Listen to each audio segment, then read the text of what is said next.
जो विज्ञान है हमारा एनसीईआरटी का जो चैप्टर नंबर द्वितीय है, चैप्टर नंबर जो 2 है, अम्ल क्षार एवं लवण, इसको हम पूरा सॉल्व करेंगे, पूरा पढ़ेंगे। ठीक है, एनसीईआरटी को, और हर एक चीज़ को बारीकी से समझेंगे और जानेंगे। ठीक, तो चलिए वीडियो को स्टार्ट करते हैं। तो सबसे पहले जो चीज़ आती है चैप्टर का नाम, अम्ल क्षारक एवं लवण, इसके बारे में जानना बहुत ज़रूरी है कि भाई अम्ल क्या होता है, क्षारक क्या होते हैं और लवण क्या होते हैं। तो देखो यहाँ पर क्या लिखा हुआ है, कह रहे आपने पिछली कक्षाओं में अध्ययन किया होगा कि भोजन का खट्टा एवं कड़वा स्वाद भोजन में विद्यमान क्रमशः अम्ल एवं क्षारक के कारण होता है। यदि आपके परिवार का कोई सदस्य अत्यधिक भोजन करने के कारण अम्लता से पीड़ित है तो आप कौन सा उपचार सुझाएंगे। सो देखो, भोजन का जो टेस्ट होता है, खट्टा कड़वा कसेला, ठीक है, जो अम्ल क्षारक एवं लवण है, उसको जो पहचान है वो उसके कई तरीके हैं। एक लिटमस पत्र होता है, एक स्वाद के अनुसार बताते हैं, बहुत चीज़ें होती हैं। तो हम डिटेल में एक एक चीज़ पढ़ेंगे। ठीक है, ये सब जो चीज़ लिखा हुआ है कि अम्लता कब बढ़ता है। अम्लता का मतलब आप शादी पार्टी में जब जाते हैं, पेट भर का खाना ठूसते हैं हम, पेट हमारा पूरा गोल हो जाता है, अलग अलग तरीके का खाना खा लेते हैं ना, और जब पेट में जाता है तो उसका जो एसिडिक लेवल होता है वो बढ़ जाता है, और फिर पेट में दर्द होता है, खाना पचता नहीं है, पेट फूल जाता है। तो ये कब होता है, जब हमारा जो अम्ल का जो मात्रा है ना पेट में जब बढ़ जाता है, तब हमें पेट में दर्द होता है, खाना पचता नहीं है। तो हम डॉक्टर के पास जाते हैं, डॉक्टर हमें क्या देता है, हमें डॉक्टर देता है क्षारक युक्त एक गोली दे देता है। जैसे कि इनो होता है ना, वो क्षारीय पदार्थ होता है, जब हम खाते हैं, खाने के बाद पेट में जाके अम्ल की जो मात्रा होता है ना उसको बैलेंस कर देता है, और जब जैसे ही बैलेंस होता है हमारा पेट दर्द, हमारा जो पाचन क्षमता है वो सही हो जाती है। सो सबसे पहले जो आपका क्वेश्चन आ सकता है एग्ज़ाम में, ठीक है, सबसे पहला जो क्वेश्चन आपका आएगा, ऐसा पूछा जाएगा कि अम्ल क्या है, ऐसे लिखा होगा ना, अम्ल क्या है, ये प्रश्न ऐसे बनता है। तो उत्तर में आप क्या लिखोगे, देखो अम्ल क्या होता है।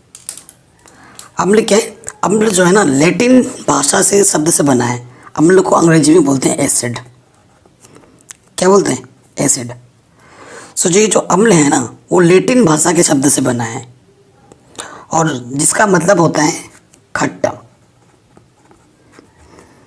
ठीक है, तो जितने भी खट्टे पदार्थ हैं उसे वो होते हैं अम्ल।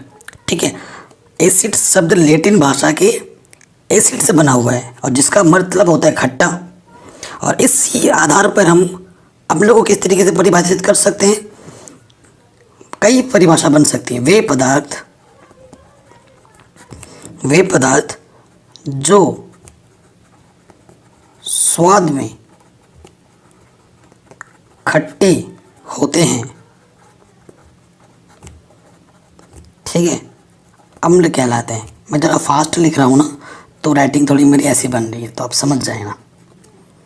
ठीक है, वे पदार्थ जो स्वाद में खट्टे होते हैं अम्ल कहलाते हैं। अब एक चीज़ आप कक्षा 9 में पढ़े होंगे, सूचक। लिटमस पत्र में सूचक में गिना जाता है ना, इसकी दूसरी परिभाषा भी हम बना सकते हैं।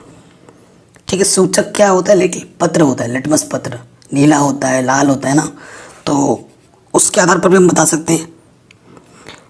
देखो ऐसे भी लिखा था लिटमस पत्र के आधार पे, वे पदार्थ जिनका स्वाद खट्टा होता है तथा, ये सही डेफिनेशन है, ठीक है, तथा जो नीले लिटमस पत्र को, ध्यान देना, नीले लिटमस पत्र को, नीले लिटमस को लाल कर देता है, लाल कर देता है, अम्ल कहलाता है। तो इसका मतलब है हम अम्ल की जांच दो तरीक़ों से कर पा रहे हैं। एक तो टेस्ट करके, चख के, जीभ से चख के, या फिर कभी कभी क्या होता है ना, जो अम्ल होता है ना वो बहुत ही जहरीला होता है, तो आप उसको टेस्ट तो नहीं कर सकते ना, लेकिन आपको अगर बताना है कि ये अम्ल है तो आप कैसे बताओगे। अगर जैसे आप टेस्ट करोगे जहर अंदर जाएगा, आपका काम तमाम।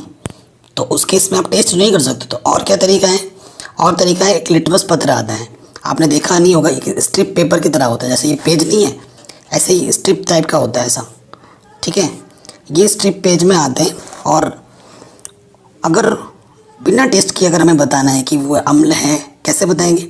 हम लेंगे नीला लिटमस पत्र और जो भी हमारे पास अम्ल होगा ना उसके अंदर यूँ डुबकी लगा देंगे, डुबो देंगे। डुबो के जैसे ही बाहर निकालेंगे तो उसका जो कलर होगा ना ऊपर से वो चेंज हो जाएगा। अगर पहले नीला था तो वो क्या हो जाएगा? लाल। अगर नीले से लाल में परिवर्तित हो जा रहा है लिटमस पत्र, यानी कि वो क्या है? अम्ल है, ठीक है। यानी कि वो क्या है? अम्ल है। तो अम्ल के बारे में समझ गए हम कि अम्ल क्या होता है? वे पदार्थ जिनका स्वाद खट्टा होता है तथा जो नीले लिटमस पत्र को लाल कर देते हैं अम्ल कहलाते हैं। और अम्ल के बहुत सारे उदाहरण हैं। जितने भी खट्टे पदार्थ आपके मन में आ रहे हैं ना वो सारे के सारे आपके क्या हैं? अम्ल हैं। उदाहरण के तौर पर आप लिख सकते हो, सबसे फेमस लिख दो HCl, हाइड्रोक्लोरिक अम्ल, ठीक है। ये बहुत फेमस होता है। एक दो उदाहरण साइंटिफिक ऐसे मत लिख देना, इमली, है ना, क्योंकि ये तो जनरल मैंने बताया, लेकिन प्रोफेशनल अगर बताऊं, हाइड्रोक्लोरिक अम्ल, हाइड्रोक्लोरिक अम्ल, ठीक है। ऐसे बहुत से आपके उदाहरण आपके पास आ जाते हैं। उसके बाद और एक है H2SO4, इसे हम क्या बोलते हैं? सल्फ्यूरिक अम्ल। ऐसे दो उदाहरण तो बहुत हैं। सल्फ्यूरिक अम्ल। मेरी हिंदी थोड़ी सी अजीब है ना, क्योंकि मैं इंग्लिश में ज़्यादातर पढ़ाता हूँ, सो आप समझ पा रहे होंगे, ठीक है। ये दो उदाहरण दे दिए। मैं आपको एक चीज़ अपने पर्सनल एक्सपीरियंस से बताना चाहता हूँ। एग्ज़ाम में आप भले ही आपको बोले उदाहरण दो या ना दो, लेकिन आपको हमेशा अपनी तरफ से उदाहरण देना ही देना है। विज्ञान का ये नियम है, कुछ भी चीज़ परिभाषा पूछ रहा है, कुछ बोल रहे हैं तो अपने से उदाहरण दो, हो सके तो चित्र भी बना दो अगर उसका कुछ चित्र बनता है तो, ठीक है। तो अम्ल के बारे में हम जान चुके हैं। अब अम्ल के बारे में जान चुके हैं तो अम्लों के गुण के बारे में भी जान लेते हैं। अगला टॉपिक क्या है? अम्लों के गुण, ठीक है। अम्लों के क्या गुण हैं? अगर मैं पहले गुण की बात करूं, स्वाद। अम्ल का स्वाद कैसा होता है? खट्टा, ठीक है। अम्ल का स्वाद कैसा होता है? खट्टा। अगर दूसरे गुण की बात करूं, संचारिक प्रवृत्ति क्या होती है इसकी? संचारिक प्रवृत्ति ये कैसी होती है?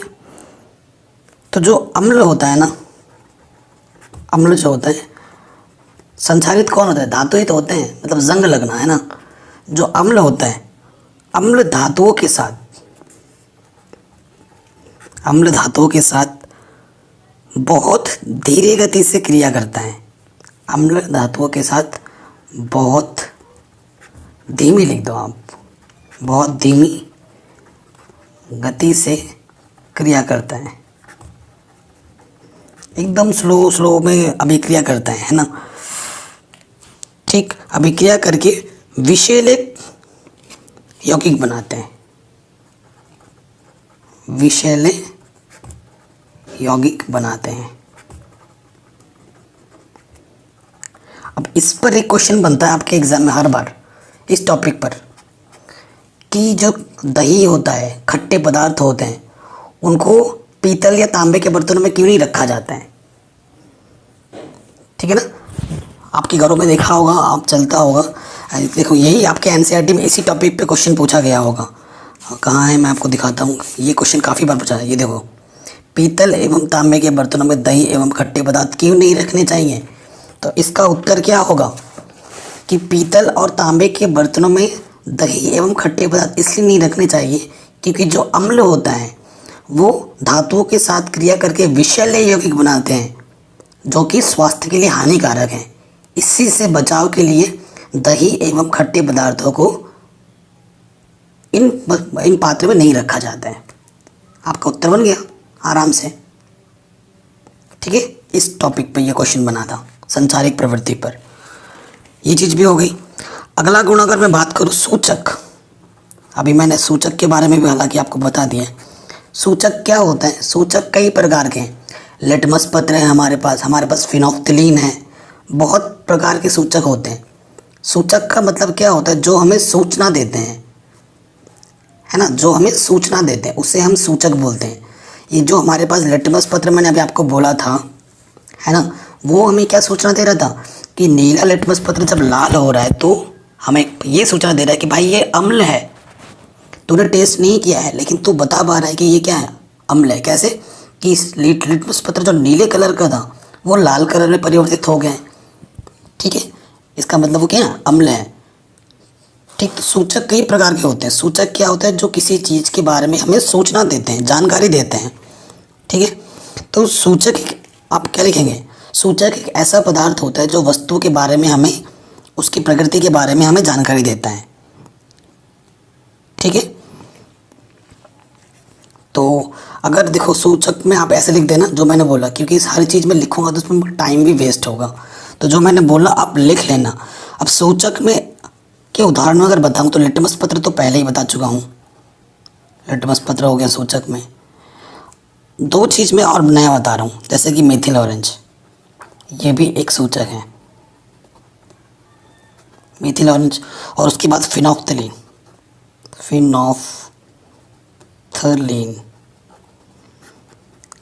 ठीक है, ये कुछ सामान्य सूचक हैं।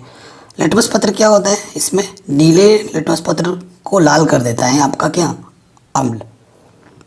ठीक है, और जो हमारा होता है ना मिथिल ऑरेंज, वो भी लाल कलर में परिवर्तित हो जाता है। अब आ रहा है मेन पॉइंट, सबसे ज़्यादा इम्पॉर्टेंट, इस पे तो क्वेश्चन बनता है। ठीक है, अब सबसे महत्वपूर्ण गुण आ रहा है। ये सब आपके एनसीईआरटी में है, मैं अभी एक ही जगह करा दे रहा हूँ। अभी एनसीईआरटी पढ़ेंगे भी तो आपको आगे जाके मिलेगा ज़रूर। हाँ, धातुओं के साथ क्रिया, इस पर बहुत ज़्यादा प्रश्न बनता है। धातुओं के साथ क्रिया, किसकी क्रिया, अम्ल की। कि धातुओं के साथ अम्ल किस तरीके से अभिक्रिया करता है, तो ये चीज़ आप हमेशा याद रखना। अम्ल प्लस धातु अभिक्रिया होगी तो क्या बनेगा, लवण। अभी ये लवण है, आप सोचोगे भाई ये लवण क्या है, लवण के बारे में भी हम जानेंगे। ठीक है, तो अभी लवण आपको पता नहीं है, बट अभी पता चल जाएगा आगे। लवण के बारे में भी बताऊंगा, क्षारक के बारे में भी बताऊंगा, तो टेंशन मत लो। तो लवण और क्या निकालते हैं, हाइड्रोजन गैस। सिंपल, इतना चीज़ आप याद रखोगे तो रटने की ज़रूरत नहीं है। क्या लिखोगे, जब अम्ल धातुओं के साथ अभिक्रिया करती है तो लवण तथा हाइड्रोजन गैस को मुक्त करती है, या लवण बनाती है वह हाइड्रोजन गैस को मुक्त करती है। ठीक है, ये सीधा सीधा फंडा आपको याद रखना है। ठीक, सो देखिए मैं कुछ उदाहरण ले रहा हूँ। मैंने क्या ले लिया, धातु ले लिया। धातु मैंने ले लिया मैग्नीशियम। धातु है तो सॉलिड लिख सकते हो, ना भी लिखो तो चल जाएगा। और एक मैंने अम्ल ले लिया, मैंने H2SO4, ये मेरा अम्ल है। तो क्या बनना आता है, लवण। अगर आपको मन में क्लिक नहीं कर रहा है, हाइड्रोजन गैस क्या होता है, H2, यानी कि MgSO4 अलग हो जाएगा। ठीक है, हाइड्रोजन गैस का मतलब होता है H2 यहाँ से हटा दो, यहाँ से SO4 बचा, यहाँ से Mg बचा, तो MgSO4। और हाइड्रोजन के गैस का मतलब होता है H2। ये उदाहरण हो गया। मैं आपको और एक उदाहरण दे रहा हूँ, बहुत से उदाहरण हैं। जैसे कि फिर से मैंने ले लिया Zn, जिंक ले लिया आपकी बार, और जिंक के साथ में हाइड्रोक्लोरिक अम्ल HCl के 2 मोल ले रहा हूँ। जिंक के साथ मैंने हाइड्रोक्लोरिक अम्ल की अभिक्रिया कराई। जिंक मेरा क्या है, धातु है। मैग्नीशियम मेरा क्या है, धातु है। H2SO4 अम्ल है, हाइड्रोक्लोरिक अम्ल है। ठीक है, क्या बनता है, हाइड्रोजन गैस तो अलग होगा ही होगा। यहाँ से हाइड्रोजन गैस अलग हो गया, यहाँ Zn है, Zn क्लोरीन के 2 मोल है, तो यहाँ ZnCl2। 2 उदाहरण काफ़ी है ना, ज़्यादा बढ़ाऊंगा तो आप पे प्रेशर बढ़ जाएगा। सो इतना रहने देते हैं। ठीक, और एक टॉपिक डाल लो, ये सबसे ज़्यादा इम्पोर्टेंट था, इस पे प्रश्न पूछे जाते हैं एग्जाम में।